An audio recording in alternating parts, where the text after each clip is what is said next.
Okay. Good evening, all. Today we have with us C. Atul Kumar Gupta ji. He's a past president of ICI in the year 2021. The ICI being the second largest body in the world, he has been served as a profession for more than 2 decades and is widely respected for his strong organization skill and deep insight in the affair of the profession. He was the past chairman of the DAB, Board of Studies, IT Committees, and Indirect Tax Committee. Under his tenure, he has worked on the new scheme of education and training of ICI and benchmark and the revised international education standards was launched in the 2017. With the deep interest in the research, he is credited for the project of the preparation of accrual-based financial of the Indian Railway, which is the third largest railway of the world under the ambit of Accounting Research Foundation. He has also been the chairman of ICA Account Research Foundation and XBRL, sorry.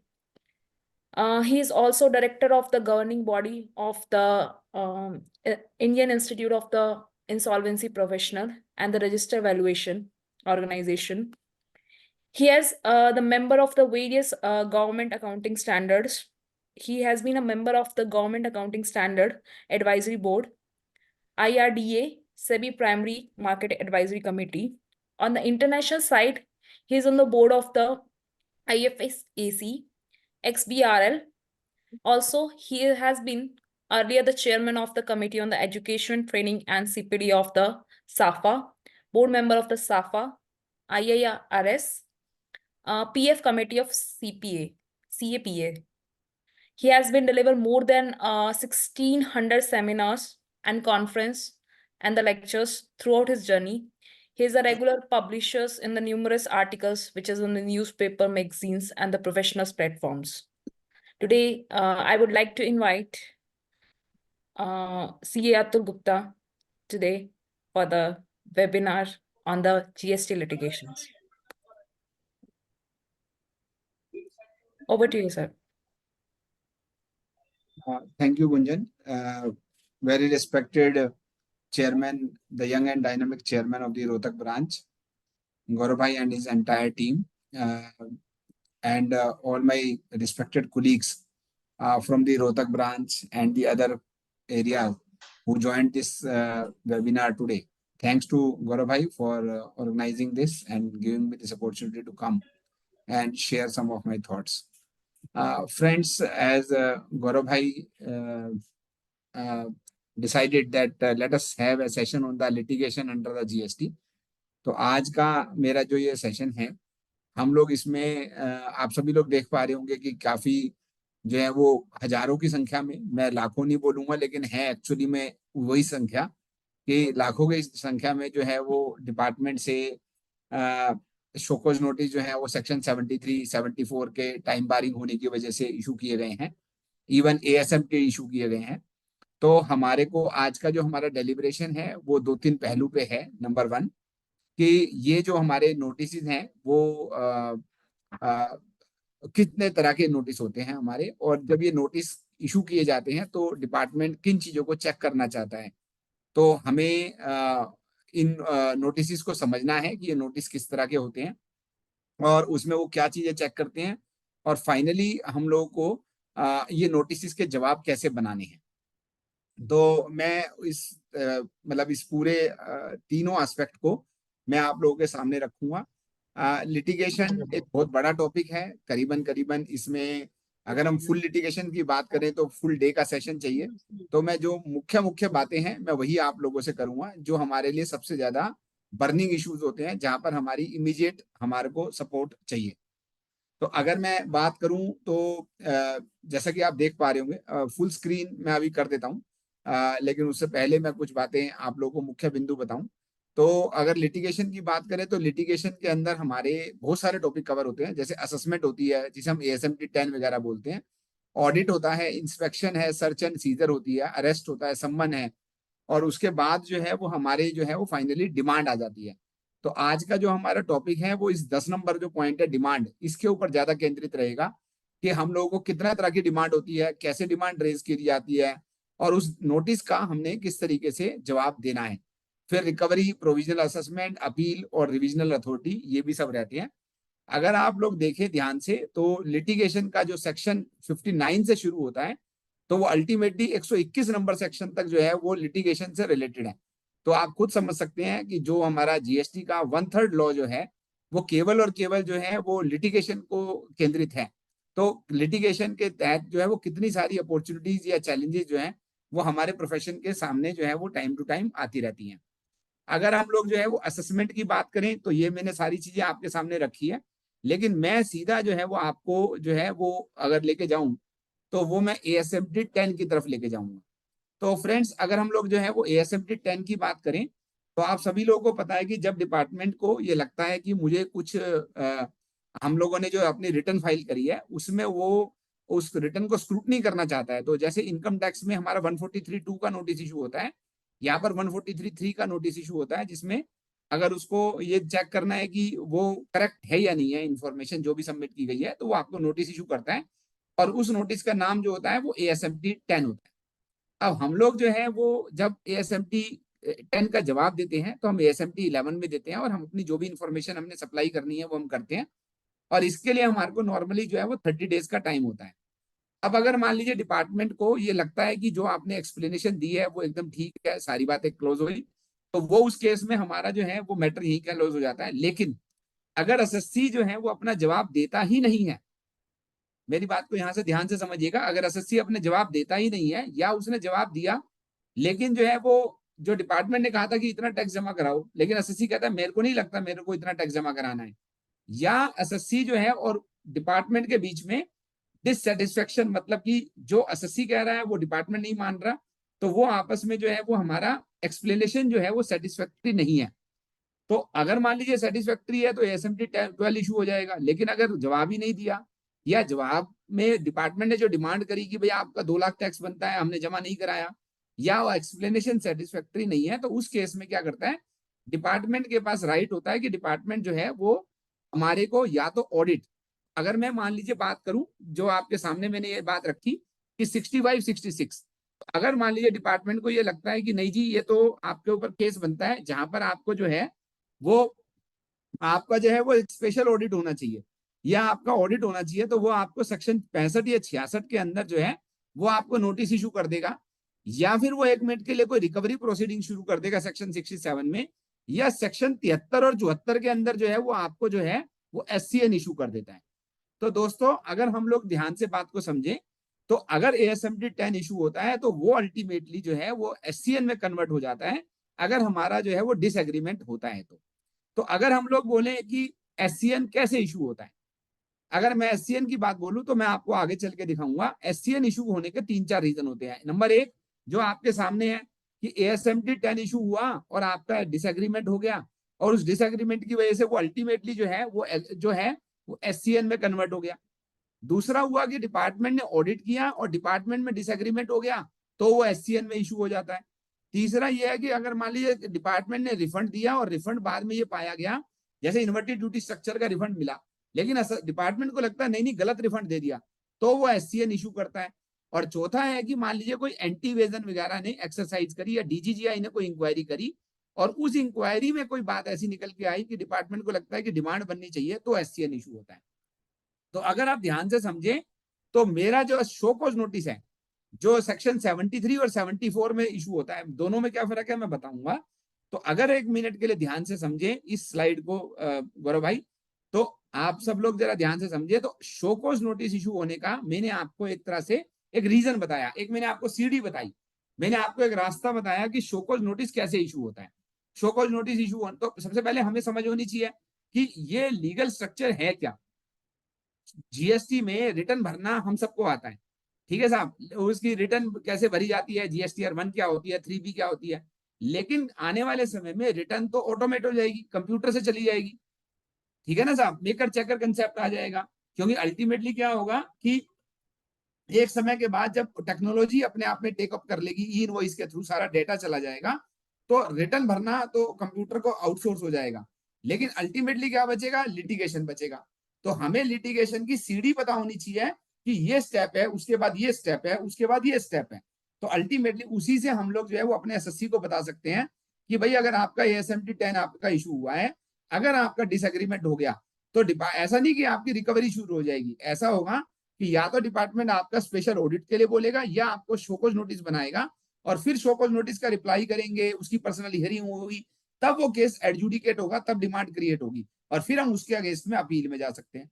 तो अगर मुझे वो पूरा process नहीं पता तो मैं घबरा जाऊंगा कि पता नहीं क्या हो जाएगा, वो आपको एसएससी डिपार्टमेंट बोलेगा मैं ये कर दूंगा वो कर दूंगा, पर आपको पता होना चाहिए कि अल्टीमेटली जो है वो हमारा लीगल प्रोसेस क्या है। तो दोस्तों सबसे पहले इस बात को समझा आप लोगों ने कि सबसे पहले ASMT 10 होगा और उसके बाद ये जो है वो अल्टीमेटली शोकॉज नोटिस की तरफ जा सकता है, और शोकॉज नोटिस किस किस तरीके से इशू होते हैं वो भी मैंने आपको इस स्लाइड में बताने का प्रयास किया।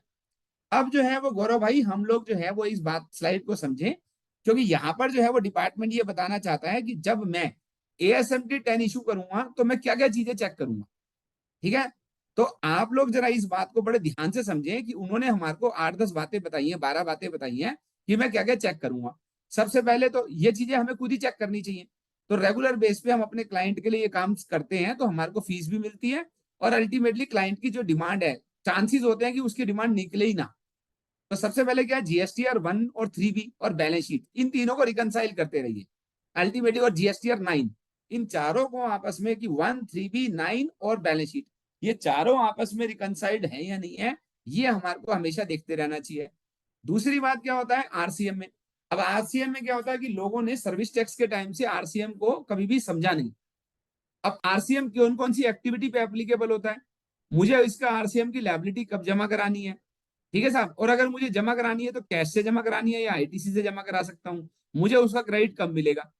तो अगर मैं आप लोगों से क्वेश्चन पूछूं जो कि आप चैट बॉक्स में आंसर डाल सकते हैं, मैं आपको रिक्वेस्ट करूंगा कि आप चैट बॉक्स में आंसर डाल के मुझे दिखाएं कि सपोज कीजिए कि मेरे जो है वो 1 जनवरी का मेरे को बिल आया, ठीक है जी, 1 जनवरी 2024 को मुझे बिल आया, मैंने उसकी पेमेंट जो है वो मान लीजिए एग्जाम्पल है सितंबर 2024 में करी, ठीक है, तो मुझे जो है वो उस बिल की RCM की लायबिलिटी, वकील का बिल था, मुझे RCM में टैक्स जमा कराना था, मुझे उसका टैक्स की लायबिलिटी कब होगी, मेरे को 1 जनवरी को बिल आया, लेकिन मेरी जो मैंने उसका टैक्स पे किया 25 सितंबर को, तो मुझे उसकी RCM की लायबिलिटी कब है, आप में से कोई मुझे बताना चाहेगा चैट बॉक्स में डाल के। With in 30 days of the issue of invoice, तो मोहित जी का आंसर है कि मुझे 30 तारीख तक, मतलब 30 जनवरी तक मुझे उसका जो है वो GST RCM में जमा कराना है। पूरन लूथरा जी का कहना है कि जनवरी की रिटर्न में मुझे जो है वो इसका जमा कराना है। ऐसे ही रशिका मित्तल ने भी बोला कि जनवरी की रिटर्न में जमा कराना है। ठीक है, और कोई आंसर देना चाहेगा? चलिए, और कोई आंसर नहीं आया तो नेहा ने भी बोला जनवरी, और लक्ष्य गोगिया ने जो है वो एकदम सही आंसर दिया, विद इन 60 days। तो हमारे को जो है वो GST के अंदर RCM के अंदर सेक्शन 9 में बताया गया है कि आपको जो है वो अगर आपने पेमेंट पहले कर दी तो अलग बात है, नहीं तो आपको 60 days के बाद आपकी लायबिलिटी अक्रू हो जाएगी, चाहे आप उसकी पेमेंट करें या ना करें। तो अल्टीमेटली जो है वो आ, आपको जो है वो एक जो है वो आपको उसकी लायबिलिटी जो है वो आपकी अक्रू हो ही जाएगी। तो अल्टीमेटली जो है दोस्तों, ये हम लोगों ने, जैसे मान लीजिए एग्जांपल है कि आपके सामने केस है कि जहां पर हम गलती कर रहे हैं कि हम लोग 30 days सोच रहे हैं, कोई सोचेगा मैं सितंबर में ही करूंगा जब मैं उसकी पेमेंट कर दूंगा। तो ये सारी बातें जो है वो हमें पता होनी चाहिए कि मेरी RCM की लायबिलिटी की पेमेंट कब होनी है, कब मुझे उसको किस तरीके से पे करनी है, मेरे किस किस के ऊपर RCM एप्लीकेबल होता है। फिर उसके बाद जो अगली इंपॉर्टेंट बात है जो हमें सीखनी है वो ये कि जो 2A और 3B का आपस में कितना मैच हो रहा है, ये तो आप जानते ही हैं। तो रिवर्स चार्ज वाला भी और जर्नल वाला भी, ठीक है साहब, दोनों चीजों के केस में, ये तीनों चीजों के केस में, ISD वाला भी, रिवर्स चार्ज वाला भी और नॉर्मल ITC भी, ये मेरा 2A और 3B। तो आज आप देखते हैं कि 10,000 जो नोटिस निकलते हैं उनमें से 8,000 नोटिस जो है वो 2A और 3B के मिसमैच के हैं। ठीक है, तो ये हमारे को रेगुलर चेक करते रहना चाहिए, और ये नहीं कि इस महीने का चेक किया, क्योंकि GST में 5 साल पुरानी लाइबिलिटी भी निकलती है, इसलिए अगर आपने किसी का 5 साल पहले भी परचेज किया था वो भी आपको लगातार देखते रहना चाहिए, क्योंकि बाद में वरना इंटरेस्ट पेनल्टी का प्रोविजन आ जाता है। तो अल्टीमेटली जब डिपार्टमेंट ऑडिट करेगा तो 5 साल का चेक करेगा, 7 साल का चेक करेगा। इसलिए हमारे को आज भी 2017 से लेकर आज तक का 2024 तक का सारा हमें चेक करना चाहिए कि मेरे जो भी मेरे सप्लायर थे उनका किसी का रजिस्ट्रेशन बैक डेट से कैंसिल तो नहीं हो गया, कहीं उसका क्रेडिट आ रहा है या नहीं आ रहा, ये मुझे चेक करते रहना चाहिए। उसके बाद 1 मिनट के लिए मेरी जो सप्लाई थी, कोई एग्जम्प्टेड थी या कोई 5% वाली थी, गलती से मैंने उसको 12% वाली मान लिया या वाइस वर्सा, कोई एग्जाम नहीं थी मैंने एग्जाम मान लिया। और एक बड़ी इंपॉर्टेंट बात है जो हम सब लोगों को आगे चल के समझाऊंगा मैं, कि अगर मुझे लगता है कि कोई मेरी एक्टिविटी एग्जम्प्ट है, मेरी इस बात को नोट कर ले हर एक व्यक्ति, कि अगर मेरी कोई एक्टिविटी एग्जम्प्ट भी है तो भी मुझे उसको रिटर्न में दिखाना है। अदरवाइज क्या होगा, आपके ऊपर चार्ज लग जाएगा मेंसरिया का, मतलब मेलाफाइड इंटेंशन का, कि आपने जानबूझ के लायबिलिटी को छुपाया है। तो उस केस में आपको नोटिस जो इशू होगा वो 74 सेक्शन का होगा, 73 का ना होके, और फिर उसमें पेनल्टी लगेगी जी, 100% टैक्स तक की भी पेनल्टी लगती है। लेकिन अगर आपने अपनी रिटर्न में दिखाया और आपको लग रहा है कि भाई मेरे को तो लगता है एग्जाम्प्ट है, और आपने अपनी रिटर्न में दिखा दिया, और फिर उसके बाद डिपार्टमेंट कहता नहीं नहीं इस पे तो टैक्स लगना था, पर डिपार्टमेंट उस केस में आपके ऊपर मेलाफाइडी इंटेंशन का चार्ज नहीं लगा पाएगा, और 73 में ही नोटिस इशू हो सकता है, और वो भी सिर्फ 3 साल का, और प्लस उसमें पेनल्टी भी जो है वो 10% से ज्यादा नहीं लग सकती। तो इसलिए ASMT 12 ले लिया, ऑडिट रिपोर्ट हमारे पास अवेलेबल है, या मैंने अपनी रिटर्नों में प्रॉपर दिखा दिया, तो उस केस में हमारे को सेक्शन 74 से हम लोग जो है वो बाहर आ जाते हैं। तो इसलिए हम लोगों को ये दिखाना चाहिए। उसके बाद मेरा ईवे बिल, मेरी टर्नओवर तो गौरव जी 2 करोड़ की है, और ईवे बिल बने 10 लाख के, तो वो अपने आप में खुद ही 1 मिनट के लिए फंसने वाली बात है, कि अल्टीमेटली जो है ये इस बात को पकड़ा जाएगा। इसी तरीके से हम लोगों ने जो है वो कैंसिलेशन डेट के बाद क्रेडिट ले लिया, ये मैं बता चुका आपको। जो है वो हम लोगों ने सितंबर के बाद क्रेडिट लिया, जो कि 1 मिनट के लिए, अभी तो मद्रास हाईकोर्ट का जजमेंट आया हुआ है आइशर मोटर का, लेकिन अदरवाइज जो है वो मैंने क्रेडिट जो है वो उसके बाद लिया। उसके बाद जो है वो मैंने इंपोर्ट किया, तो आइस गेट में मैच नहीं हो रही है। और एक बड़ी बहुत बड़ी चीज है जो मैं बोलना चाहूंगा, कि जिन लोगों की टैक्सेबल और एग्जम्प्टेड दोनों तरह की एक्टिविटी है, वो लोग अगर मान लीजिए एग्जाम्पल की बात है कि वो रूल 42-43 का रिवर्सल नहीं कर रहे हैं, क्रेडिट की प्रोपोर्शनेट क्रेडिट नहीं लेते हैं, तो बाद में सब में ये प्रॉब्लम आएगी। ये बहुत बड़ा इशू है जो लोगों को बाद में तंग करेगा। ये हमारे में से कितने ही लोगों को नहीं आता होगा। तो आज ITC का सेशन नहीं है, लेकिन आपको बताना चाहूंगा ये बहुत बड़ा इशू है। इसी तरीके से कोई मेरी इंटरेस्ट लायबिलिटी बनती है या कोई मेरी लेट फीस बनती है, तो वो मैंने जमा कराई या नहीं कराई। तो ये जो 10-12 बातें हैं, ये आपके एक सर्कुलर गवर्नमेंट ने इशू किया है, और ये बोला है कि जो आप स्क्रूटनी करेगा डिपार्टमेंट, उस स्क्रूटनी करते वक्त ये सारी चीजें जो है वो आपको चेक करनी है, जो मैंने आपके सामने इस स्क्रीन पे, जो मैंने आपके पहले ये 13 पॉइंट जो है मैंने आपके सामने रखे। तो दोस्तों अगर इन 13 पॉइंटों में कहीं पे मिसमैच है, तो आपको जो है वो ASMT 10 इशू होगा, और उसके बाद अगर आप नहीं मानते हो तो आपको जो है वो स्क्रूटनी का नोटिस इशू होगा। ये ऐसा करके जो है वो आप लोगों को सबको जो है वो हमारे को पता होनी चाहिए। अब जो है वो हम आगे चलते हैं, और जो है वो हम लोग डिस्कस करते हैं कुछ और बातें जो आपके लिए काम की हैं। इसी तरीके से ऑडिट की बात है, कि जब डिपार्टमेंट जो है वो सेक्शन 65 के अंदर ऑडिट करेगा, तो ऑडिट क्या होता है जी, 2 तरह के सेक्शन है। 65 में जब डिपार्टमेंट ऑडिट करेगा, और 66 में जब स्पेशल ऑडिट होगा, जो CA के द्वारा किया जाता है। तो वो क्या करता है, वो क्या कहता है कि आपका जब मैं ऑडिट करूंगा, तो मैं ऑडिट करते वक्त आपकी क्या चीज चेक करूंगा, ये चीजें चेक करूंगा, जो आपने टर्नओवर बताई है वो सही बताई या नहीं बताई, आपने जो टैक्सेस पे करने थे करे नहीं करे, रिफंड गलत तो नहीं क्लेम किया हुआ, और ITC आपका सही मिला या नहीं मिला। तो ITC हमारा क्या है, बहुत सारी चीजें हैं। ITC में सेक्शन 16 है, 17 है। तो अल्टीमेटली क्या है, मैं एलिजिबल हूं या नहीं हूं, मैंने 180 दिन में पेमेंट कर दी या नहीं कर दी, ठीक है, सामने वाले ने टैक्स पे किया नहीं किया, मुझे सामान आया या नहीं आया, मेरा ब्लॉक क्रेडिट तो नहीं है, मैंने रूल 42-43 जो है वो फॉलो किया या नहीं किया, मैंने जो है वो 1 मिनट के लिए जो है वो प्रोपोर्शनेटली क्रेडिट लिया या नहीं लिया, ब्लॉक क्रेडिट तो नहीं है मेरा। वो सब चीजें जो है वो आप लोगों को 1 मिनट के लिए ITC में ये देखी जाती है 16/4 में, कि आपने सितंबर के बाद तो क्रेडिट नहीं ले लिया। ये सारी चीजें जो है वो ऑडिटर आते हैं और वो चेक करते हैं। कहाँ कहाँ पे ऑडिट कर सकते हैं, आपका जहां पर बिजनेस हो रहा है, जहां पर आपका गोडाउन है, इवन अगर जो है वो जहां पर बुक्स ऑफ अकाउंट्स मेंटेन होती है, तो बड़े इंपॉर्टेंट है। अगर चार्टर्ड अकाउंटेंट ये बोल रहा है कि मैं एक्स कंपनी का, एक्स लिमिटेड के बुक्स ऑफ अकाउंट्स मेरे यहाँ पे मेंटेन होते हैं, तो उसके यहाँ पर भी डिपार्टमेंट आ सकता है और बोलेगा जी आप, क्योंकि यहाँ पर बुक्स ऑफ अकाउंट्स मेंटेन होते हैं एक्स लिमिटेड के, तो इसलिए मैं आपके यहाँ पर ऑडिट करूंगा। So this is very very important point, कि हमें बुक्स ऑफ अकाउंट्स अपने यहाँ पे मेंटेन कभी भी किसी के नहीं करने चाहिए। उसके बाद जो है वो फाइनली जो एजेंट का ऑफिस है वो भी। तो ये सारे के सारी जगह जो है वो प्लेस ऑफ बिजनेस है, जहां पर 1 मिनट के लिए डिपार्टमेंट जो है वो ऑडिट करने के लिए आ सकता है। अब अगर मान लीजिए डिपार्टमेंट को ये लगता है कि, जो मैं आपको दिखाना चाहूंगा एक स्लाइड में, कि अगर मान लीजिए एग्जांपल है कि डिपार्टमेंट की ऑडिट में कोई फाइंडिंग नहीं है, तो क्या हो गया, ऑडिट खत्म हो जाएगा और वो आपको ADT 02 इशू कर देगा। लेकिन अगर मान लीजिए एग्जांपल है कि SSC जो है वो उसने मान लिया, हाँ जी जो आप कह रहे हो मैं इनको मानता हूं, मैं मेरी लाइबिलिटी बनती है, मैंने जमा करा दिया, तो भी आपको ADT 02 इशू हो जाएगा। लेकिन अगर मान लीजिए डिपार्टमेंट ने जो कमियां निकाली और एसएससी उस बातों को नहीं मानता है, तो फिर शोकॉज नोटिस इशू होगा 73 या 74 के अंदर, जो मैंने आपको वहां पर बताया था। ठीक है साहब, तो दोनों को मैंने जोड़ दिया। अब एसएमटी 10 से भी हम वहीं पे आ गए और हम ऑडिट से भी वहीं पे आ गए। ठीक है, तो अब हम लोग जो है वो आगे चलते हैं और एक और स्लाइड दिखाता हूं आपको कि अपने को जो शोकॉज नोटिस इशू होता है वो किस किस बातों से होता है। मैंने बता दिया, लेकिन फिर भी मैं एक बार आपको दोबारा ये बताने की कोशिश करता हूँ। मेरी स्पीड बहुत ज्यादा नहीं, अगर लगे कहीं पे तो रोक दीजिएगा। मतलब मेरा मन है कि मैं 60 मिनट्स का जो हमारा सेशन है या 75 मिनट्स का, मैं इसमें अधिक से अधिक चीजें जो है वो आपको कवर करके बताऊं, इसलिए मैं थोड़ा सा जो है वो और क्या होता है कि सेमिनार में थोड़ी धीरे धीरे बोलते हैं, वेबिनार में वन वन वे होता है ना, कि मेरे को ही बोलना है, कोई क्वेश्चन नहीं पूछ रहा होता, तो वो थोड़ी स्पीड बढ़ जाती है।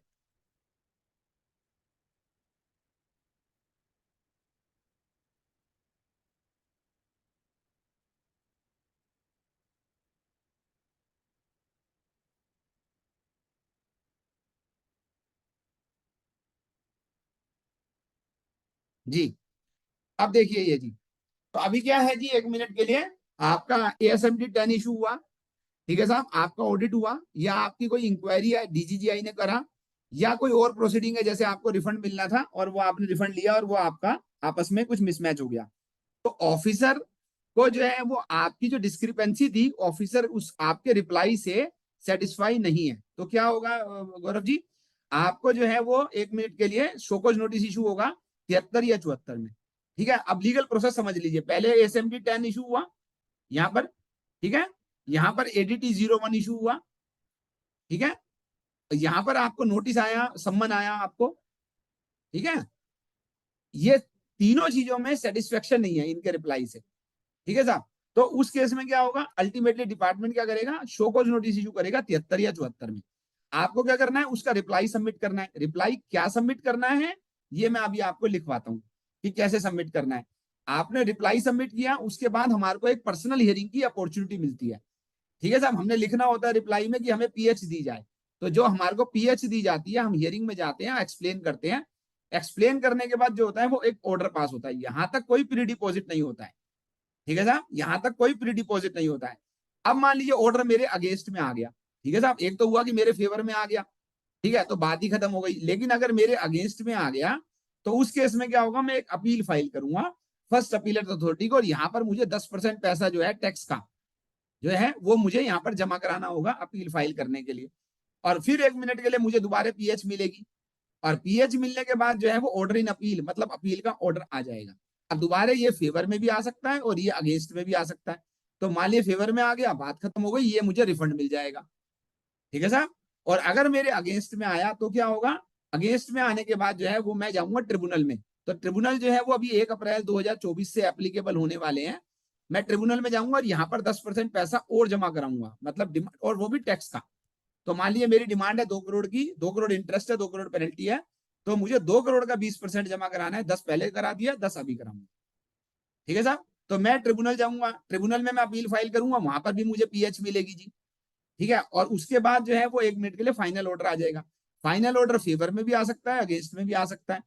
अगर फेवर में आ गया, बात खत्म, ये 20% का रिफंड मिल जाएगा। लेकिन अगेंस्ट में आया तो आप जो है वो हाई कोर्ट या सुप्रीम कोर्ट जा सकते हैं, और फिर सुप्रीम कोर्ट के अंदर जो फाइनल ऑर्डर आएगा हियरिंग के बाद, तो मैटर अल्टीमेटली जो है वो फाइनलाइज हो जाएगा। तो जो लीगल प्रोसेस है वो ये है, सभी लोगों को समझ में आ जानी चाहिए कि हम लोगों को एसएससी से बात करते वक्त कि हम लोगों ने क्या प्रोसेस फॉलो करना है ये लिटिगेशन का, वो सबको पता होना चाहिए। वरना लोग क्या होता है, शो कॉज नोटिस के टाइम पे 10% जमा होगा क्या, वो ऐसे क्वेश्चन पूछे जाते हैं, तो वो गलत है। ठीक है साहब, हमें पता होना चाहिए कि ये प्रोसेस क्या है।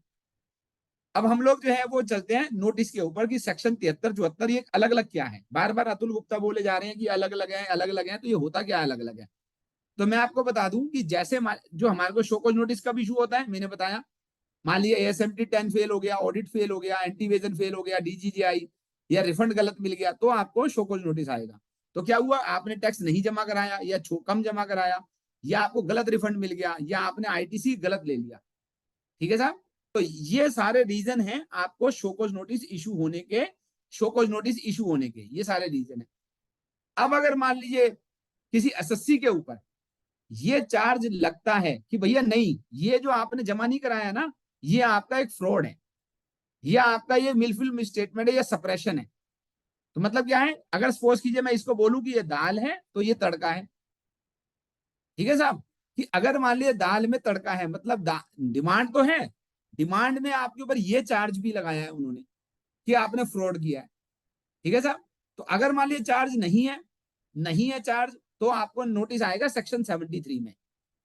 ध्यान से मेरी बात को समझना, और उसका फायदा क्या नुकसान क्या बताता हूं अभी आपको। लेकिन अगर मान लीजिए दाल में तड़का भी लगा दिया, मतलब ये चार्ज भी लगा दिया कि आपने फ्रॉड किया है, तो उस केस में आपको नोटिस आएगा सेक्शन 74 में।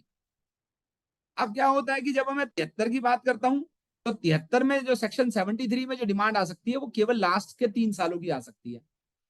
तो जैसे आपने देखा 17, 18, 18, 19 टाइम बार्ड हो गया, लेकिन किस चीज के लिए हुआ वो इस चीज के लिए हुआ, सेक्शन 74 के लिए नहीं हुआ वो। मतलब आज भी 17, 18 की डिमांड निकल सकती है अगर डिपार्टमेंट जो है वो आपके ऊपर चार्ज लगाए फ्रॉड का।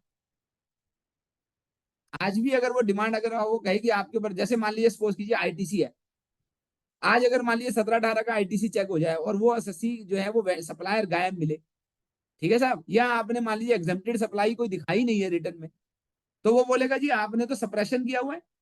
और अगर सप्रेशन किया हुआ है तो मैं आज भी जो है वो डिमांड जो है आपकी 17, 18 की रेज कर सकता हूँ। ये 5 साल कब से गिने जाते हैं? From the date of filing of annual return, ठीक है साहब। तो इससे नुकसान क्या होता है कि एक तो मेरा पीरियड बढ़ जाता है चेकिंग का, और दूसरा मेरा क्या होता है कि मेरी जो पेनल्टी है वो जहां पर यहाँ पर 10% तक मैक्सिमम पेनल्टी है, यहाँ पर 100% ऑफ द टैक्स की पेनल्टी लगती है। तो मुझे जो है वो बड़ी इंपॉर्टेंट बात क्या है कि मुझे इस बात के लिए जरूर लड़ना चाहिए कि ये सेक्शन 74 मेरे ऊपर एप्लीकेबल नहीं है।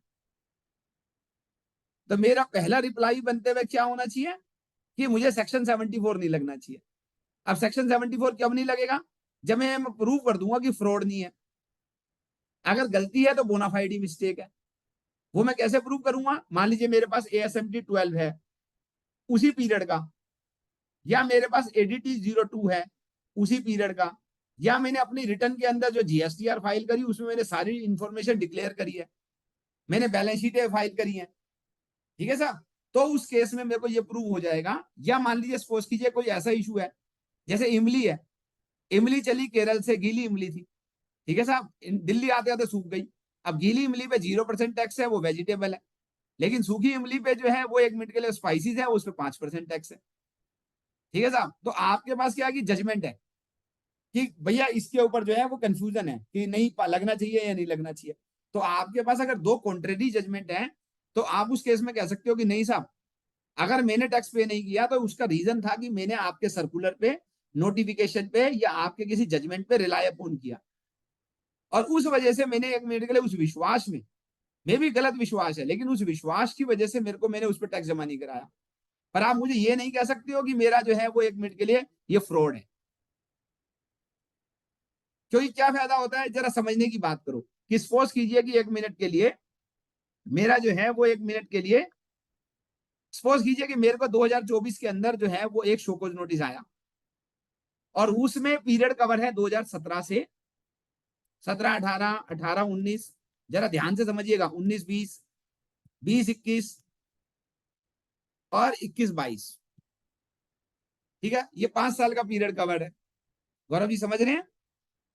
ठीक है। अब मैंने जो है वो आर्ग्यूमेंट किया कि नहीं साहब ये तो मुझे सेक्शन 74 नहीं लग सकता, मैंने तो अपनी रिटर्न में सब कुछ दिखाया है, ये है वो है सब कुछ है। तो क्या होगा, जो मेरी डिमांड है वो अल्टीमेटली कब से लगेगी? सपोज कीजिए मेरा जो है वो फरवरी 2024 के अंदर शोकॉज नोटिस आया, तो मुझे जो है वो इस फरवरी 2024 से 3 साल पीछे जाना है एनुअल रिटर्न के हिसाब से।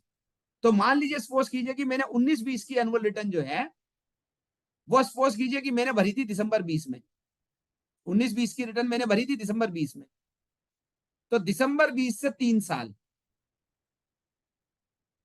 आप समझ रहे हैं मेरी बात को? दिसंबर 20 से 3 साल, तो अब डेट बढ़ गई थी, तो इसलिए मैं कहूंगा कि लेटर से दिसंबर 21 थी डेट, तो दिसंबर 21 से 3 साल मतलब दिसंबर 24 तक ये मेरी स्क्रूटनी हो सकती है। लेकिन क्या वो मेरे 18-19 के पीरियड को चेक कर सकता है? क्या वो मेरे 1 मिनट के लिए जो है वो 18-19 के पीरियड को चेक कर सकता है? आंसर है नहीं। क्योंकि उसकी तो जो है वो 3 साल की जो डेट है एनुअल रिटर्न के से 3 साल वो पार हो चुके। मान लीजिए 18-19 की मेरी जो लास्ट डेट थी वो थी 31/12/2020, लेटेस्ट से ये थी। तो 2020 से 3 साल कब खत्म हो गए? 31/12/2023 को। उन्होंने मेरे को नोटिस इशू किया है फरवरी 2024 में। तो मेरा 18-19 का और 17-18 का पीरियड जो है वो टाइम बार्ड हो चुका। तो अगर मैं मान लीजिए ये प्रूव कर देता हूं कि मेरी जो ये जो आपकी एलिगेशन है, ये एलिगेशन अगर सही भी है, अगर ये एलिगेशन सही भी है, तो इसमें जो है वो फ्रॉड का एलिमेंट नहीं है। तो क्या होगा कि मेरी डिमांड जो है वो केवल और केवल जो है वो नॉर्मल पीरियड की डिमांड रह जाएगी। मतलब मेरी इस पीरियड की, इस पीरियड की और इस पीरियड की डिमांड रह जाएगी। मेरी पहले 2 साल की डिमांड ड्रॉप हो जाएगी। और दूसरा फायदा क्या होगा, अगर मेरी डिमांड कंफर्म भी हो जाती है, सपोज कर रहा हूं मेरी हर साल की डिमांड 1-1 करोड़ थी, 5 करोड़ की डिमांड थी, तो क्या हुआ गौरव जी, मेरे को 20% जमा कराना है तो मुझे 1 करोड़ रुपए जमा कराना है अपील फाइल करने के लिए। लेकिन अगर मेरी डिमांड जो है वो सपोज कीजिए ये हट गई, ये हट गई, तो मुझे एक तो मेरी डिमांड जो है वो घट के 3 करोड़ रह गई। ठीक है साहब। और दूसरा फायदा क्या होगा कि मेरे को जो पेनल्टी जो लगेगी वो 100% ना लग के वो मैक्सिमम 10% पेनल्टी लगेगी। इसलिए हम सब लोगों का जो पहला ड्यूटी बनती है कि जब भी आपको शोकॉज नोटिस आए, जब भी आपको 1 मिनट के लिए शोकॉज नोटिस आए, तो हम सबसे पहले उसके अंदर इस बात को चैलेंज करें कि सेक्शन 74 लग सकता है या नहीं लग सकता। अगर हमने ये चैलेंज कर दिया तो मैं ये कहूंगा और हमने सफल हो गए। तो हमने क्या करना है, जब रिप्लाई बनाएंगे तो सबसे पहले लिखना है section 74 can not be invoked, why so, I am giving the reason. तो हमारे को अगर मान लीजिए शोकॉज नोटिस 40 पेज का है और उसका रिप्लाई हम 80 पेज का रिप्लाई बना रहे हैं, तो 10 पेज इस बात पे लिखने चाहिए कि सेक्शन 74 क्यों नहीं लग सकता मेरे केस में। हर एक केस के अलग अलग फैक्ट्स हैं। कोई बोलेगा मैंने अपनी रिटर्न में सब कुछ दिखाया था, कोई बोलेगा मैंने जजमेंट पे रिलाई अपॉन किया, कोई बोलेगा मेरी एक नोटिफिकेशन सर्कुलर ऐसा आया हुआ था। ठीक है ना साहब, आपको अपने तरीके से बताना है कि आपके ऊपर सेक्शन 74 क्यों नहीं लग सकता। समझ में आ रहा है जी सभी को? चलिए अब हम आगे चलते हैं और सीखते हैं कि रिप्लाई बनाना कैसे है।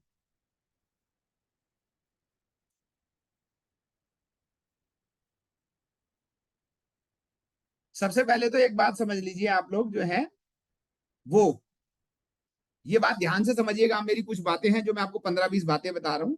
नंबर 1 कि अगर किसी व्यक्ति को सपोज कीजिए 17-18 का शोकॉज नोटिस आया और उसमें सेक्शन 74 लगा हुआ है,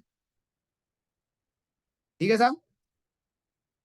अब जो है वो एक अगला नोटिस, लेटर से ये नोटिस आया आपको जनवरी 2024 में। अब डिपार्टमेंट जो है वो 18-19 की डिमांड जो है वो सेक्शन 74 जो है वो यहां पर नहीं लगा सकता। क्यों? क्योंकि डिपार्टमेंट को ये पता है कि मैं ये काम करता हूं। सपोज कीजिए मैं 5% में टैक्स देता हूं, डिपार्टमेंट का कहना है ये 12% वाली आइटम है। तो डिपार्टमेंट को पता है ना ये मेरा, जब उसने 17-18 का मेरा शोकॉज नोटिस बनाया।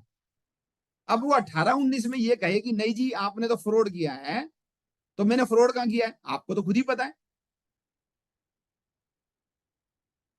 तो मैंने क्या लिखा है इस लाइन में, मैंने इसमें लिखा है कि for subsequent period demand extended period of limitation can not be invoked.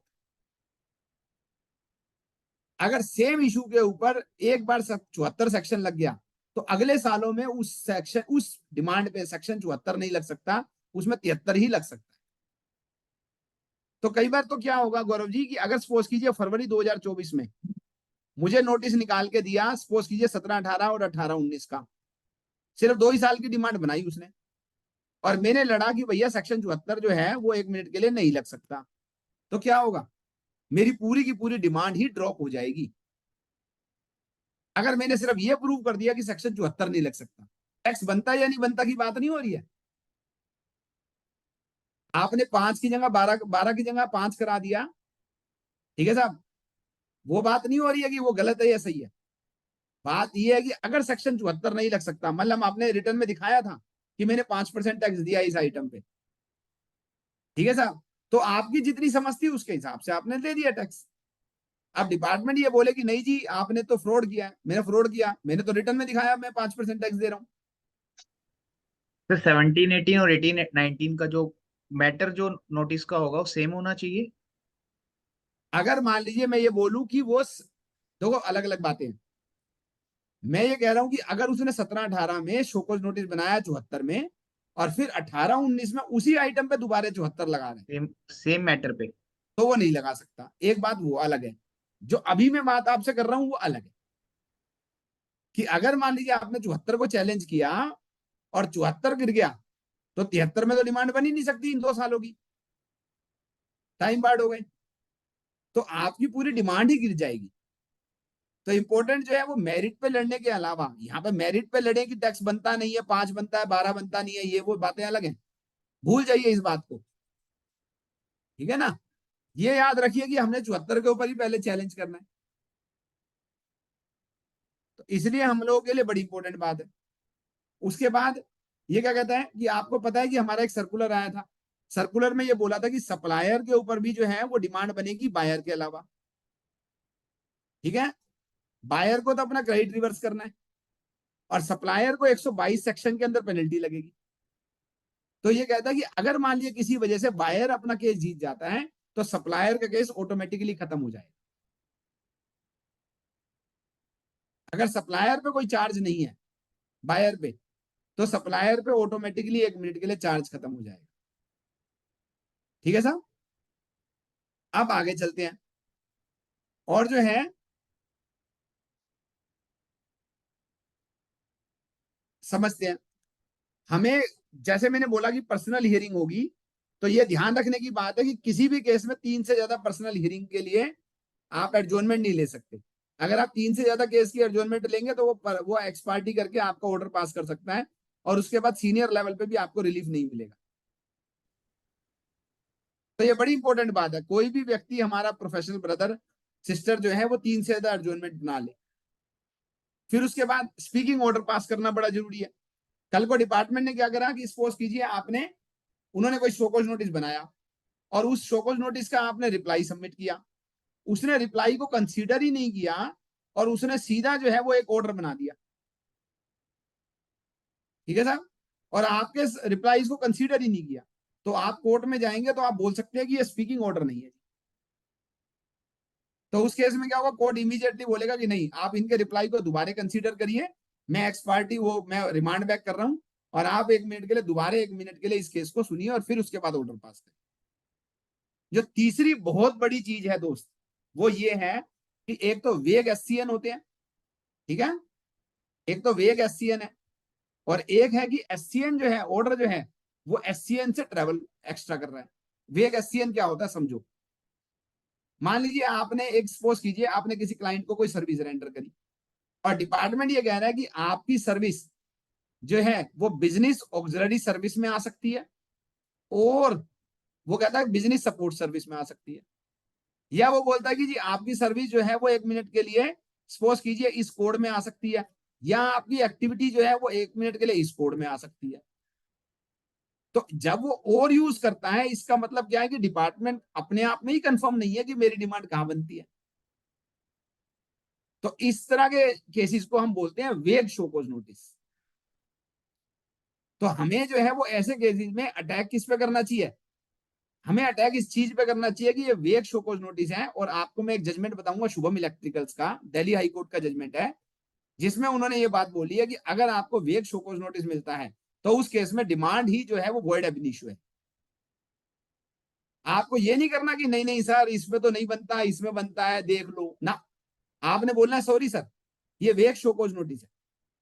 अगर ऐसा शोकॉज नोटिस बनाया जा रहा है जिसमें और वर्ड यूज है, ठीक है साहब, तो उस केस के अंदर जो है वो शोकॉज नोटिस अपने आप में ही लायबल टू बी ड्रॉप्ड है। दूसरा क्या हुआ कि आपकी डिमांड बनाई उसने सपोज कीजिए बिजनेस सपोर्ट सर्विस में। ठीक है साहब, और आपने आर्ग्यूमेंट किया, और आर्ग्यूमेंट करने के बाद ऑर्डर जो आया, जो ऑर्डर आया उसमें आया कि क्लीनिंग सर्विस में टैक्सेबल बनता है। ठीक है, मतलब डिमांड बनी एक कैटेगरी में, ऑर्डर आ रहा है दूसरी कैटेगरी में। डिमांड बनी एक पीरियड की, ऑर्डर आ रहा है दूसरे पीरियड का। तो ये क्या हुआ, ये ऑर्डर कर रहा है ट्रेवल बियॉन्ड SCN। तो उस केस में भी जो है ये 1 मिनट के लिए ऑर्डर जो है वो वॉइड एब इनिशियो है।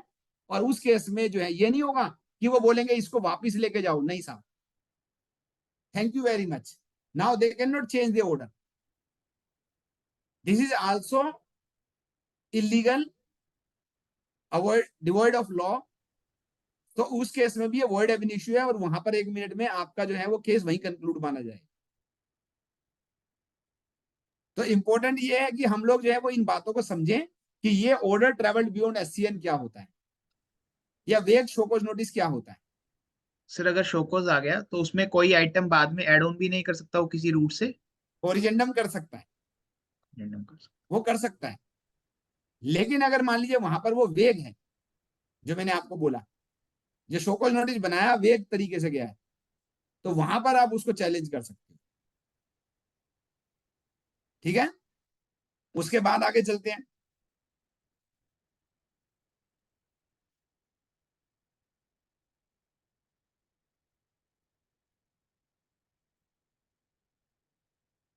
जो सबसे बड़ी पहली बात है कि हम लोगों का वर्बा वॉलेंट स्क्रिप्टम मोनेंट, मतलब क्या होता है इसका मेनेंट, कि आपका जो है स्पोकन वर्ड्स फ्लाई अवे।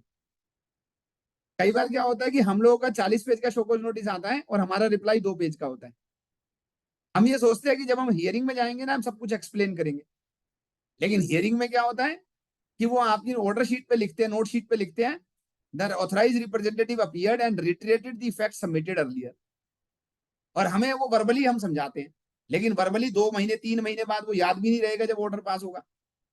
तो इसलिए बड़ा इंपॉर्टेंट बात यह है कि हम लोगों को इस पे विश्वास नहीं करना है, हमें रिटर्न, हमारे को जो भी बात कहनी है वो हमारे को रिटर्न में कहनी है। तो अगर 40 पेज का शोकोज नोटिस आए तो हमें 80 पेज का रिप्लाई बनाना है। ये हमारे चार्टर्ड अकाउंटेंसी क्या हमारा जो है वो होना चाहिए जी।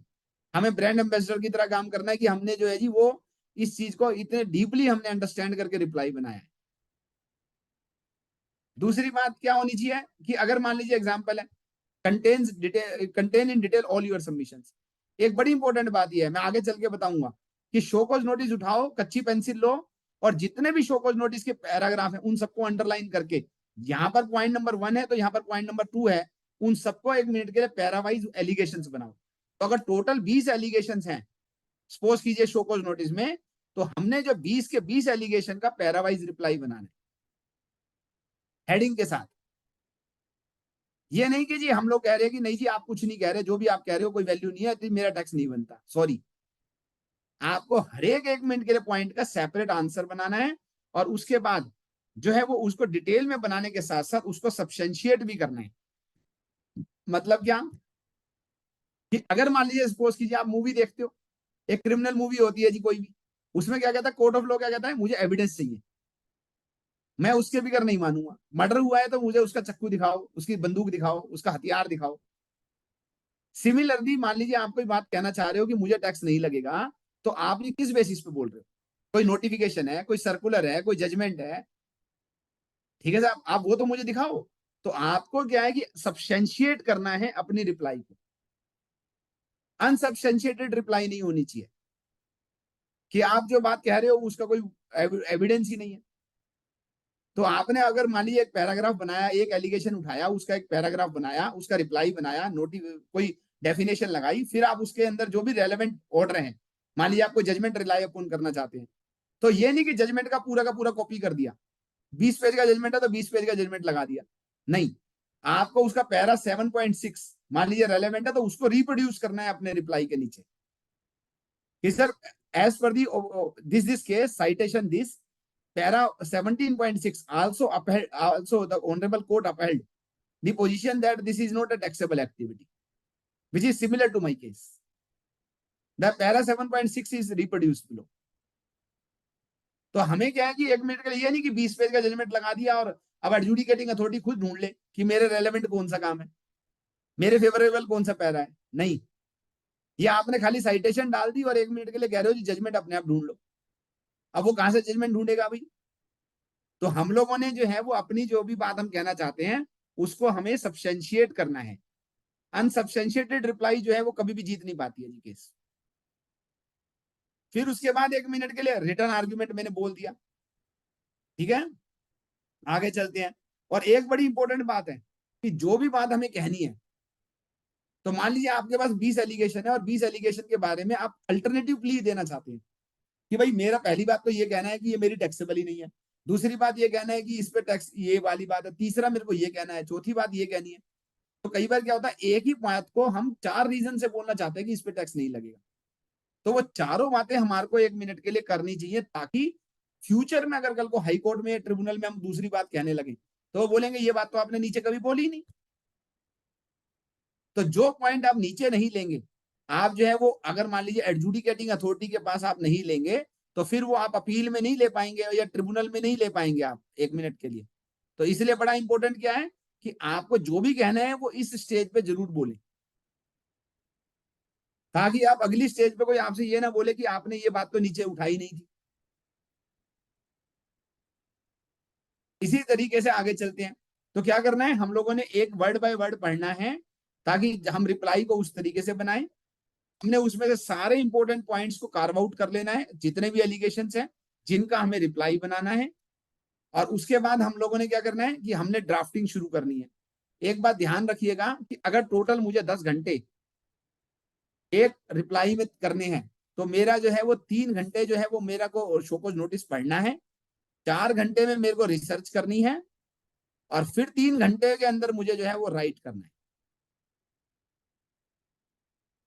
4 घंटे सिर्फ ये रिसर्च करनी है कि मुझे जितने भी एलिगेशन है उसके रेलेवेंट जजमेंट कौन से हैं, नोटिफिकेशन कौन सी है, सर्कुलर कौन से है। फिर उसके बाद मेरे को जो है वो उस पर लिखना शुरू करना चाहिए, ना कि बस जैसे ही सामने देखा लिखना शुरू कर दिया, जी लाओ जी आज इसका रिप्लाई बना देते हैं। फिर मन में तरह तरह के विचार आ रहे हैं, आधे तो भूल ही जाएंगे हम। तो इसलिए बड़ा इंपॉर्टेंट ये है कि हमारे को अपने आप को स्ट्रक्चर्ड भी करना है कि मुझे रिप्लाई कैसे बनाना है। तो रिसर्च वर्क बड़ा इंपॉर्टेंट है उसके चारों तरफ की, नोटिफिकेशन, सर्कुलर, तो इसको हम क्या कहते हैं, जूरिस्प्रूडेंस कहते हैं। तो आपको जो है वो जूरिस्प्रूडेंस आपको जरूर करनी है। ये नहीं करना कि किसी से पूछ लेते हैं कि कौन सा जजमेंट डाल दूं, खुद मेहनत करके अपने जजमेंट ढूंढने। आजकल तो क्या है कि ऑनलाइन सब कुछ रिसर्च हो जाता है, तो वो अपने रिसर्च वर्क करके अपने खुद जजमेंट ढूंढ के फिर उन जजमेंट को डालते हुए फिर अपने को 1 मिनट के लिए रिप्लाई तैयार करना है कि सिमिलर फैक्ट्स में क्या क्या जजमेंट आए हुए। मैं पूरा पूरा कई बार क्या होता है कुछ केसेस के अंदर मैं 2-2 दिन तक जजमेंट ढूंढता हूँ, क्योंकि हर जजमेंट को थोड़ा थोड़ा पढ़ना पड़ता है, फिर समझ में आता है कि ये जजमेंट मेरे लिए कितना काम का है या नहीं काम का है। तो एडवांस सर्च करके अपने आप में जजमेंट ढूंढे, एप्लीकेशनों में आजकल फैसिलिटी रहती है, और उसके बाद 1 मिनट के लिए अपनी आप की तैयारी करें। और 1 मिनट के लिए अगर आपके शोकॉज नोटिस में एम्बिग्यूटी है, जैसे मैंने बोला आपको कि मे वर्ड लिखा हुआ है और लिखा हुआ है, तो आप उसकी एम्बिग्यूटी को हाईलाइट करें कि भैया शोकॉज नोटिस ही 1 मिनट के लिए वेग है। और एक बात ध्यान रखने की बात है कि जब रिप्लाई बनाए तो 80 पेज का बनाने के चक्कर में एक ही बात को बार बार ना लिखे, रिप्लाई को सिंपल बनाए, इजी टू अंडरस्टैंड बनाए कि लेमैन भी उसको पढ़े, तो वो इमीडिएटली सारा बिल्कुल सिलसिलेवार, जैसे कहानी लिखते हैं, स्टोरी होती है, नावल होता है, तो जैसे एक नोवेल होता है उस तरीके से पढ़ेगा कोई आदमी, बिल्कुल स्टोरी बिल्डिंग होनी चाहिए। आप कई बार मूवी देखने जाते हो ना, उसमें मूवी में 4 कहानियां होती हैं, समझ में ही नहीं आता ये मूवी क्या थी। तो ऐसे ही नहीं होना चाहिए कि आपका रिप्लाई की समझ में ही ना आए कि आप कहना क्या चाहते हो। उसकी इवन एक एग्जीक्यूटिव समरी भी बनानी चाहिए बाद में, ताकि जो है वो अपने वो रहे। और जितने भी मेरे प्रोविजंस हैं, मान लीजिए मैं कोई डेफिनेशन रेफर करना चाहता हूँ, कुछ भी रेफर करना चाहता हूँ, तो वो मुझे वहीं पर ही कोट करने चाहिए अपने रिप्लाई में, ना कि मैं उम्मीद करूं कि ऑफिसर जो है जा जाके किताब ढूंढ ढूंढ के लाएगा और डेफिनेशन खुद पढ़ेगा। ऐसा नहीं होना चाहिए। तो जहां पर 80 पेज का बनाना है वहां पर कंसाइज भी रखना है।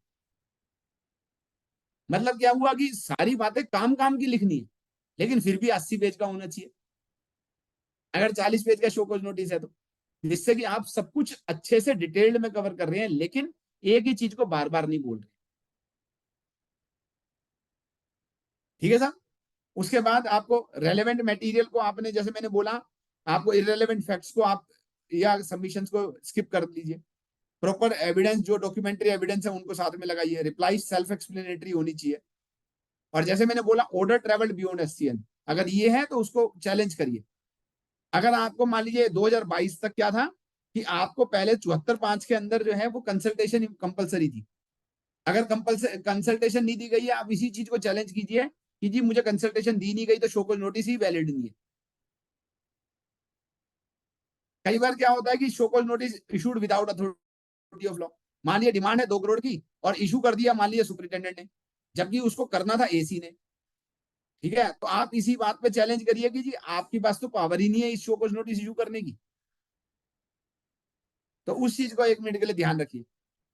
एक्सटेंडेड पीरियड के बारे में मैंने इतना सारा बोला आपको कि सेक्शन 74 जो लगाया है उसके ऊपर चैलेंज करिए कि 74 लगना चाहिए या नहीं लगना चाहिए। फिर पेनल्टी के बारे में जरूर लिखिए कि पेनल्टी क्यों नहीं लगनी चाहिए। बाद में मान लिया आप ट्रिब्यूनल में जाके बोलो पेनल्टी नहीं लगनी चाहिए सर, वो बोलेंगे आपने नीचे बोला था पेनल्टी नहीं लगनी चाहिए। तो इसलिए वो बड़ा इंपॉर्टेंट है कि हम ये बताएं कि पेनल्टी क्यों नहीं लगनी चाहिए। और कई बार क्या होता है वो दोनों तरह की पेनल्टी लगा देते हैं, 73 की भी और 74 की भी, जिसको 76 और 78 बोलते हैं। तो अगर वो दोनों पेनल्टी लगा रहे हैं तो वो नहीं लग सकती है। आपको पर्सनल हियरिंग का ही टाइम नहीं दिया गया तो आप चैलेंज कर सकते हैं कोर्ट में। आपका नॉन स्पीकिंग ऑर्डर आया, ये शो कॉज नोटिस वेग है, कोई SCN सर भी नहीं हुआ, डायरेक्टली ऑर्डर आ रहे हैं आजकल। रॉन्ग कंप्यूटेशन ऑफ डिमांड है तो कंप्यूटेशन करके दिखाइए। और एक बहुत इंपॉर्टेंट बात है, आपने शो कॉज नोटिस का रिप्लाई कहां से शुरू करना है? आपने शो कॉज नोटिस का रिप्लाई शुरू करना है कि जी 1 मिनट के लिए मुझे जो है वो सेक्शन 74 नहीं लग सकता। ठीक है, तो आपने पहला पैराग्राफ ये बनाया, फिर आप क्या लिखेंगे? Without prejudice to about. मेरी बात को नोट कर लीजिएगा कि आप ये कह रहे हैं कि सर आपको लगता है कि नहीं जी मेरे ऊपर सेक्शन 74 लगना ही चाहिए, तो विदाउट प्रिजुडिस टू अबाउट अब जो है वो SSC जो है वो मेरिट पे सबमिशन देना चाहता है। फिर उसके बाद सिलसिलेवार 1 मिनट के लिए सारे एलिगेशन का 20 के 20 के एलिगेशन का जवाब बनाया। फिर उसके बाद एक बार दोबारे विदाउट प्रिजुडिस टू अबाउट लिख के ये लिखना है कि सर अगर आपको नहीं लग रहा कि मेरी डिमांड ड्रॉप होनी चाहिए तो मुझे कम से कम ड्यूटी बेनिफिट तो दे दीजिए। इसका मतलब क्या हुआ? Inclusive of tax. भाई मैंने 100 रुपए के ऊपर 12 रुपए टैक्स जमा नहीं कराया, लेकिन मैंने रिकवर भी तो नहीं किए, तो कम से कम 100 रुपए में 12 रुपए इंक्लूड तो मान लो। इस बात को लिखने का यह मतलब नहीं होता मैंने हार मान ली, क्योंकि मैंने कहां से शुरू करना है? विदाउट प्रिजुडिस टू अबाउट, कि पहले मेरी बात जो मैंने ऊपर लिखी थी वही मानी जाएगी, लेकिन अगर आप नहीं मानते हो तो मुझे ये बेनिफिट दिया जाए।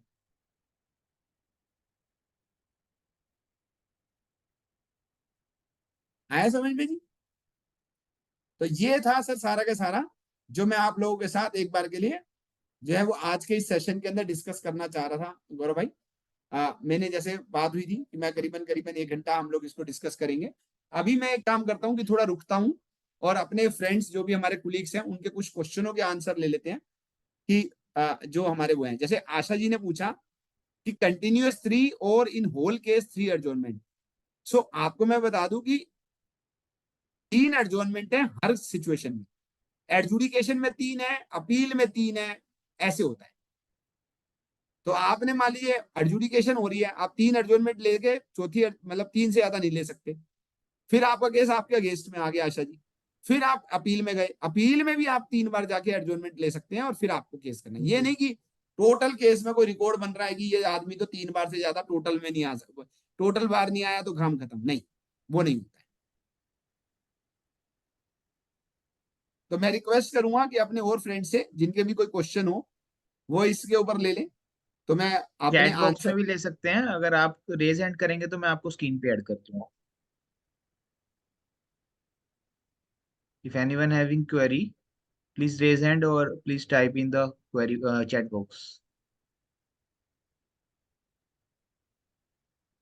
तो अगर एनुअल, रेशिका जी आपको बता दूं कि एनुअल रिटर्न अगर लेट फाइल करी है तो उस लेट फाइल जो आपने एक्चुअल डेट ऑफ फाइलिंग है ना उससे 3 साल या 5 साल देखे जाते हैं, जो ड्यू डेट से नहीं देखे जाते। ये एक बहुत बड़ा नेगेटिव पॉइंट है।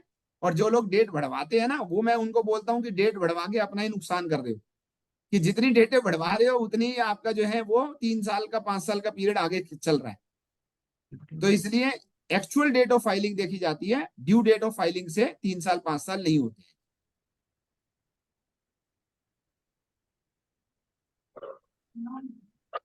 हेलो।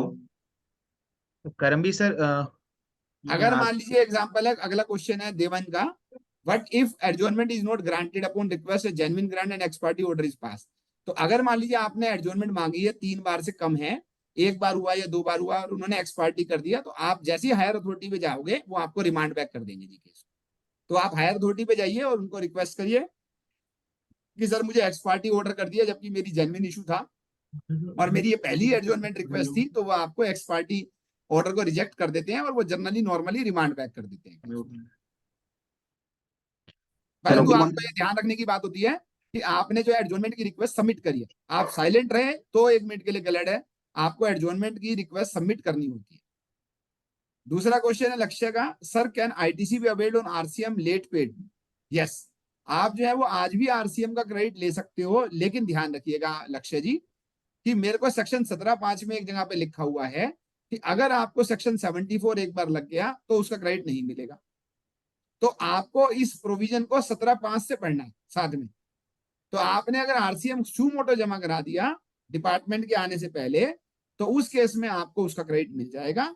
लेकिन अगर आज आरसीएम की लायबिलिटी आज निकाली गई, तो डिपार्टमेंट जब आज निकालेगा तो वो सेक्शन 74 को साथ निकालेगा, पेनल्टी के साथ निकालेगा, उस केस में आपको क्रेडिट मिलने में तकलीफ आएगी। महेश जी का क्वेश्चन है, SSC did not file annual return for 17-18-19, what is the time period for SCN? तो क्या होगा कि अगर आपने रिटर्न फाइल नहीं करी है तो उस केस के अंदर तो जो है वो वैसे ही 1 मिनट के लिए आपको जो है सेक्शन 74 जो है वो आप पे एप्लीकेबल हो जाता है, क्योंकि आपने रिटर्न फाइल नहीं करी है। पर फिर भी मैं आपको ये बोलूंगा कि एनुअल रिटर्न फाइल नहीं करी है, बाकी सारी रिटर्न फाइल करी है, तो आप उस बेसिस पे भी 1 मिनट के लिए आर्ग्यू कर सकते हो कि मेरे को जो है वो एक्सटेंडेड पीरियड नहीं लगाना चाहिए। Department not pass the section 161 rectification order. They say they are not aware of approach to file an appeal to higher authority. Yes. Ashish ji मैं आपको बता दूं, सेक्शन 161 तभी लगता है जब अपरेंट मिस्टेक होती है डिपार्टमेंट के लेवल पे। आपके कहने से रिवीजन नहीं होता है, रेक्टिफिकेशन नहीं पास होती है, आपको तो अपील में ही जाना पड़ता है। ये तो डिपार्टमेंट की अपनी गलती का एक तरीका है कि डिपार्टमेंट को लगता है कि मेरे से गलती हो गई तो वो रेक्टिफिकेशन करता है, आपके कहने से नॉर्मली रेक्टिफिकेशन नहीं होती है।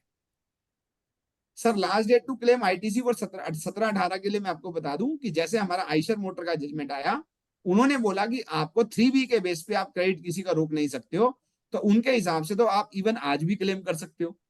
लेकिन अब वो हाईकोर्ट का जो ऑनरेबल हाईकोर्ट का जजमेंट कितना वैलिड होगा, सुप्रीम कोर्ट में क्या होगा, वो समय बताएगा। लेकिन अदरवाइज देखा जाए तो 17-18 के लिए नॉर्मल पीरियड जो था वो आपका था सितंबर 18 की जो रिटर्न थी वो।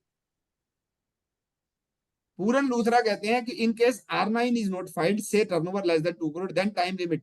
सो अगर मान लीजिए आपके ऊपर जो है वो R9 एप्लीकेबल नहीं है, तो आपकी जो जो वो है एनुअल जो आपने मंथली रिटर्न भरी है वहीं से ही आपका जो है वो 1 मिनट के लिए पीरियड जो है टाइम लिमिट जो है वो देखी जाएगी, क्योंकि आप पे R9 एप्लीकेबल ही नहीं है, तो इसलिए वो टाइम लिमिट वहां से कैलकुलेट नहीं होगी। Thank you Karambir ji for your appreciation. So Karambir sir, want to ask one question is on हाँ जी, speaker. पूछिए। नहीं सर। सर मेरे पास किसी क्लाइंट का शो कॉज नोटिस आया हाँ जी, और उससे पहले ऑफिसर ने कोई मेरे को ना तो ASN 10 दिया है ना कोई वो उसकी कोई एडिटिव जरूरत दिया। नहीं होती है जी। कोई जरूरत नहीं होती सर। नहीं सर, ठीक है सर। एएसएमटी 10 की कोई ऐसी प्री कंडीशन नहीं है। मैंने आपको जैसे बताया कि मान लीजिए डिपार्टमेंट को कोई इंक्वायरी, डीजीजीआई की इंक्वायरी, ऑडिट, एएसएमटी 10, ये सब अलग अलग रीजन है। एएसएमटी 10 जो है वो एक प्री कंडीशन नहीं है एससीएन के लिए, वो वन ऑफ द रीजन है, वन ऑफ द रीजन है। सर लेकिन उससे शो कॉज नोटिस से पहले कोई मेरे पास नोटिस ही नहीं आया उस ईयर से रिलेटेड। हाँ, तो आप उसको कह सकते हो कि जी आपने मेरी इंक्वायरी कंडक्ट की नहीं, मुझे रिप्लाई सबमिट करने का कोई मौका ही नहीं दिया, तो आप जो है ये मेरी नेचुरल जस्टिस के अगेंस्ट है। ठीक है सर, थैंक यू। आप ये बात बोल सकते हो जी। Thank you sir. Thank you Sushil ji for your kind words.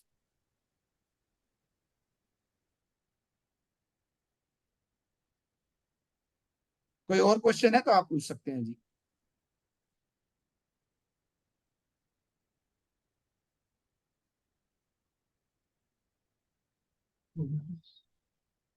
Sir, I think we have no more questions left with you know.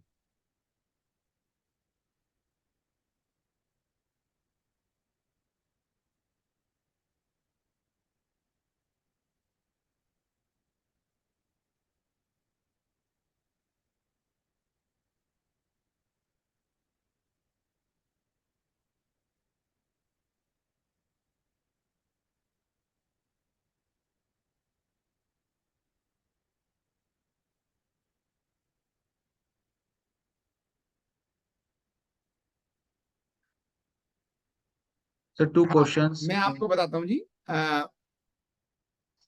लक्ष्य जी, मैं आपको बताता हूँ, दोबारा बताता हूँ। Order can not travel beyond notice, ऐसा होता है लक्ष्य जी।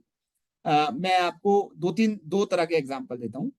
मान लीजिए मैं एक केस को खुद हैंडल किया, जिसमें डिमांड जो बनाई गई थी वो मैन पावर सप्लाई में बनाई गई थी कि हम लोग जो है वो सफाई कर्मचारी जो है वो 1 मिनट के लिए दे रहे हैं। हम लोगों ने आर्गुमेंट किया कि भाई हमने सफाई कर्मचारी नहीं दिए, हमने तो सफाई का काम किया, हमारे एग्रीमेंट में ऐसा लिखा हुआ था। तो ऑर्डर जो था, कमिश्नर ने जो ऑर्डर पास किया, उसने माना कि हाँ साहब मैंने एग्रीमेंट पढ़े, और जो शोकॉज नोटिस में लिखा था वो मैन पावर सप्लाई में लिखा था, पर एक्चुअल काम क्लीनिंग सर्विस का है। हाँ इन्होंने टैक्स जमा नहीं कराया, तो इसलिए मैं इनकी डिमांड कंफर्म करता हूँ क्लीनिंग सर्विस में। अब क्या हुआ, डिमांड बनाई गई मैन पावर सप्लाई में और ऑर्डर बनाया गया क्लीनिंग सर्विस में। तो ये क्या हुआ, ये ऑर्डर ट्रेवल कर गया beyond the show cause notice. This is one example. दूसरा, डिमांड बनाई 17-18 की और ऑर्डर में जो है वो आया 17-18, 18-19 का, ये भी ट्रेवल कर गया बियॉन्ड शोकॉज नोटिस।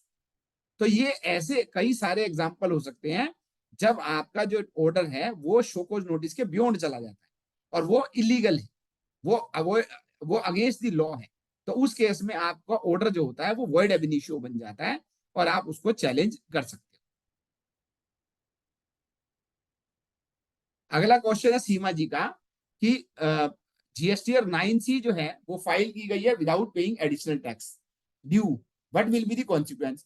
तो उस केस में तो सीधा सीधा रिकवरी हो जाएगी ना जी सीमा जी। इसके लिए तो शोकॉज नोटिस भी बनाने की जरूरत नहीं है, जब आप खुद ही 9C में लिख रहे हैं कि टैक्स बनता है और मैंने टैक्स जमा नहीं कराया, तो they will initiate the recovery proceedings. उसके लिए तो शोकॉज नोटिस भी बनाने की जरूरत नहीं है। Can penalty B demanded on ASMT 10?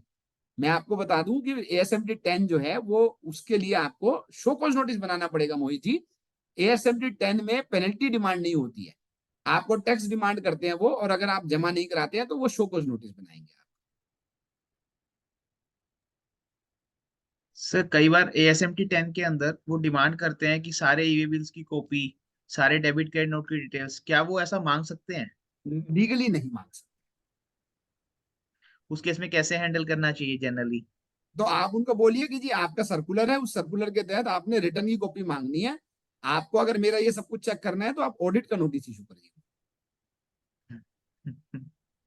तो वो ऑडिट का नोटिस इशू करेंगे। देखो दोस्त क्या होगा ना, यहाँ पर तो आपको देखना पड़ेगा कि आप मतलब किस तरह के आर्गुमेंट्स करना चाहते हैं। आपको लगता है ऑडिट में भी तो मुझे देना ही पड़ेगा, तो नॉर्मली आदमी घबरा जाता है और वही दे देता है, ठीक है ना। तो आपको ये देखना है कि मुझे किस तरह से स्टैंड लेना है।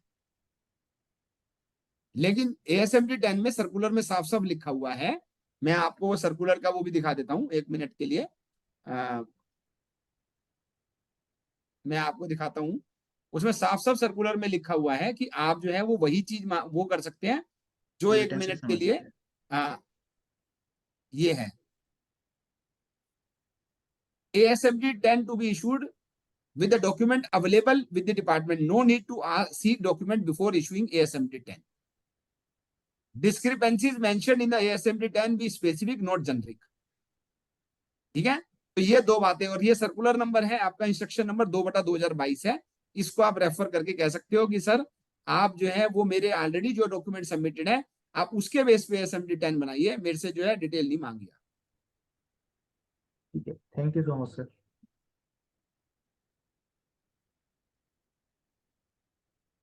मैं आपकी बात को आशा जी एग्री करता हूं, इसीलिए मैंने बोला कि नॉर्मली हम लोग क्या करते हैं, एसएससी सोचता है कि अल्टीमेटली डिपार्टमेंट से क्यों झगड़ा लिया, इसलिए वो 1 मिनट के लिए सबमिट कर देता है। But you have all right to ask for the, भाई no, it is like audit you are conducting. तो मेरे को कल को आप ADT 02 तो इशू नहीं कर पाएंगे।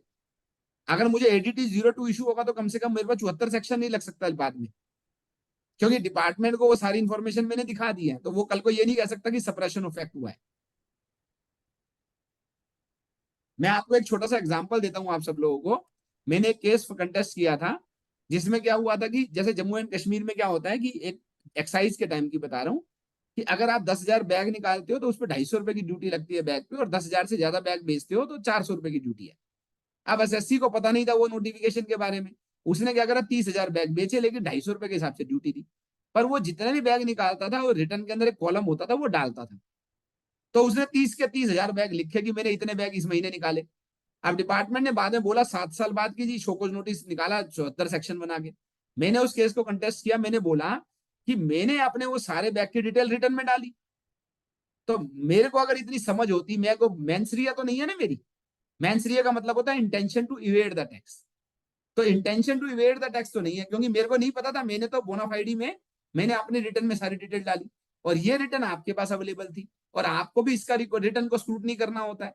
तो अगर मान लीजिए आपने स्क्रूटनी करी, या तो आप बोले कि मैंने स्क्रूटनी नहीं करी, आप ये बोल नहीं सकते, क्योंकि मेरी रिटर्न आपके पास है, तो आपको स्क्रूटनी करने का आपकी ड्यूटी है।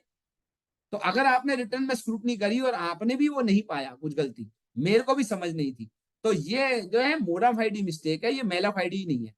और मेलाफाइडी नहीं है तो सेक्शन 74 नहीं लगा सकते हो, 74 नहीं लगा सकते हो तो मेरी पूरी डिमांड ही ड्रॉप हो जाती है।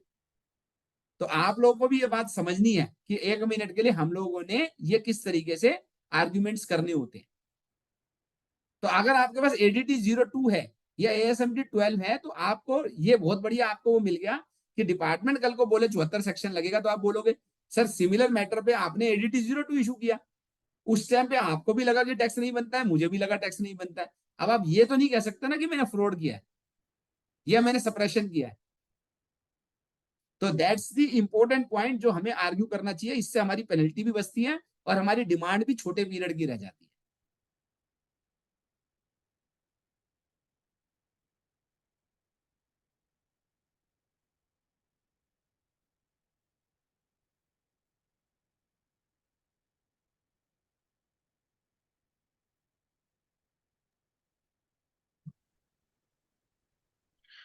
Anyone having any other question, please ask the question. मेरे पास तो बहुत कुछ है बोलने के लिए, मैं तो आप लोगों के हिसाब से, क्योंकि ऑनलाइन में इससे ज्यादा का रिटेंशन भी नहीं होता है ना।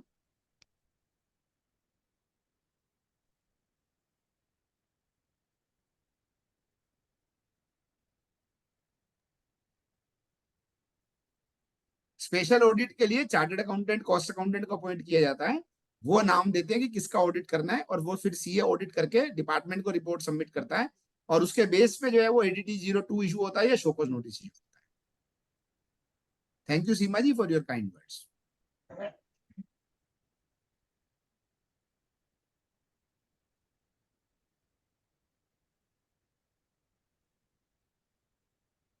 पीपीटी में जो है ब्रजेश जी, मैं पीपीटी चेयरमैन साहब को शेयर कर दूंगा, तो वो आपको एक बार के लिए सर्कुलेट कर दें। मेरा नंबर आप लोगों के पास है, किसी वजह से किसी को नहीं मिले तो आप चेयरमैन साहब से या मेरे से जो है वो पीपीटी ले सकते हैं, मेरे को व्हाट्सएप कर दीजिएगा, मैं अभी आप चेयरमैन साहब के पास रहेगी।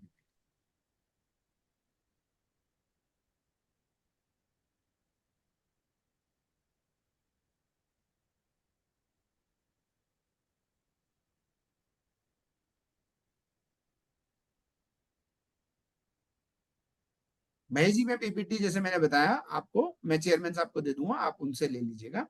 मेरा नंबर भी आपके पास है, आप चाहें तो मेरे को व्हाट्सएप डाल दीजिएगा, मैं भेज दूंगा।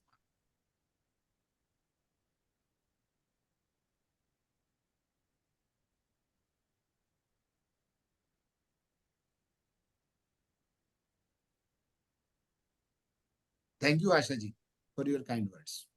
Gunjan, over to you Gunjan. Yeah.